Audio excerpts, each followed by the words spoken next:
Chapter 46. Darkness Falls 2. Black? Lith was flabbergasted. According to their light spectrum theory, a black monocore would indicate the complete absence of any form of mana. In a world where even rocks had it, how could a living being have none? He immediately activated his life vision, Lith's original spell. See Chapter 13 for more details. F***C came sideways. Despite the small build and the thin limbs, the Wither was emitting an energy signature stronger than the four of them put together. To his eyes it was like staring into a black sun. The three kings and Lith surrounded the Wither with a square formation, alternating attacks with paralyzing spells. If the Wither moved in a direction, the whole formation moved along with it, trying to prevent it getting closer or away. Lifebringer was capable of using earth and water magic, using the first to slow it down, and the second to attack with a torrent of razor-sharp ice blades. Reaper used both air and earth magic, using mainly air to restrict the Wither's movements and lightning to attack. Speed was crucial in inflicting damage. The black fog surrounding the abomination was capable to eat away everything, even sunlight. Protector's fire magic was useless. He could only use air magic, following Reaper's lead. Despite Lith's help, the situation wasn't getting any better. As the Wither weakened, it always started ignoring the attackers and forcibly moved toward a new area, to replenish its vitality.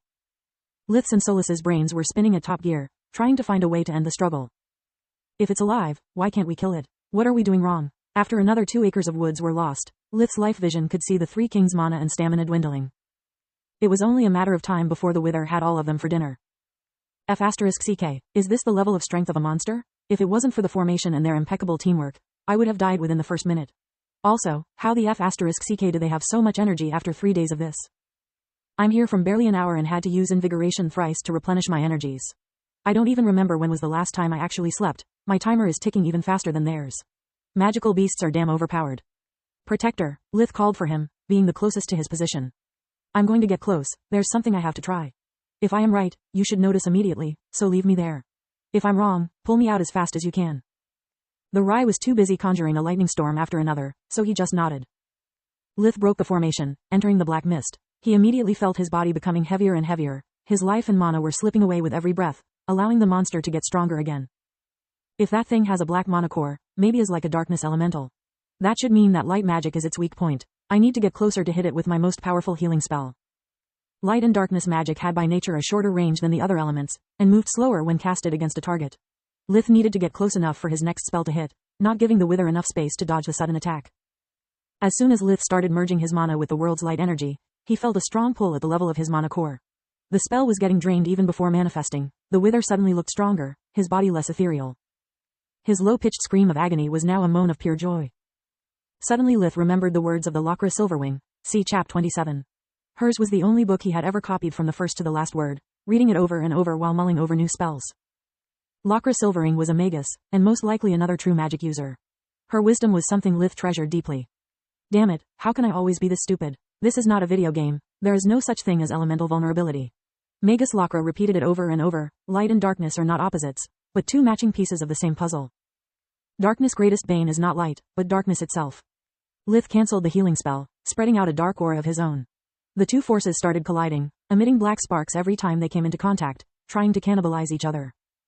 Lith's aura was weaker, but he was free to manipulate it whenever the two dark fields clashed, condensing it where the enemy's defense was weaker. The Wither, instead, was constantly harassed by the three kings' attacks, disrupting its focus and weakening its life force. The Wither's body was getting incorporeal again, but this time he could not turn his back and run, otherwise Lith's dark aura would consume it mercilessly. Lith was full of joy, intoxicated by bloodlust and the pride of having finally cleared the mystery.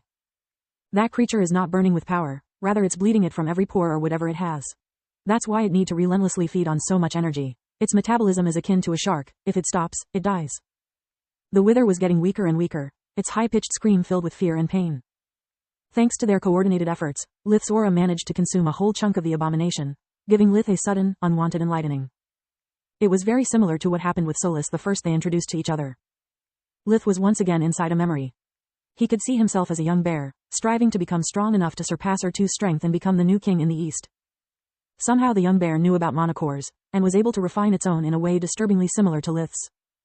But unlike Lith, the young bear was a natural at both earth and darkness magic, so it continued to relentlessly refine its monocore, even when it got painful. Its hunger for power grew along with the monocore strength. Tired of waiting for its body to develop naturally, the young bear decided to try at all costs to evolve the monocore from green to cyan, so to become strong enough to claim the title of king. It fought against the pain, bravely and recklessly at the same time, until it made it. But its happiness lasted less than a day. The monocore was too big and strong for its young body, and soon started to fall apart, while the energy contained inside started to leak out. Darkness magic went out of control. The survival instinct kicked in, trying everything just to survive a second longer. The young bear let the dark energy overflow, until it became the wither. Lith's bloodlust dissolved like a bubble. That poor bee starred, it's not a monster, he is me. A me who failed promoting his monocore, too eager to do things his way to care for the consequences. A me that just wants to live, fighting against an unfair life. Becoming aware of his opponent's story, Lith no longer wanted to play with it. Its screams of agony were a torture for his heart. I'm sorry for what happened to you, he said. I'll do my best to give you a peaceful death. Lith's compassion didn't make him lose his cool, on the contrary it gave him a renewed focus. He knew that to achieve his goal he needed killing intent, not mercy, so he looked inside himself in search of hatred. He recalled his first life, his father's abuses, his mother's indifference, until the day Carl died. He remembered the burning anger and desperation, how it peaked before Carl's murderer got his joke sentence.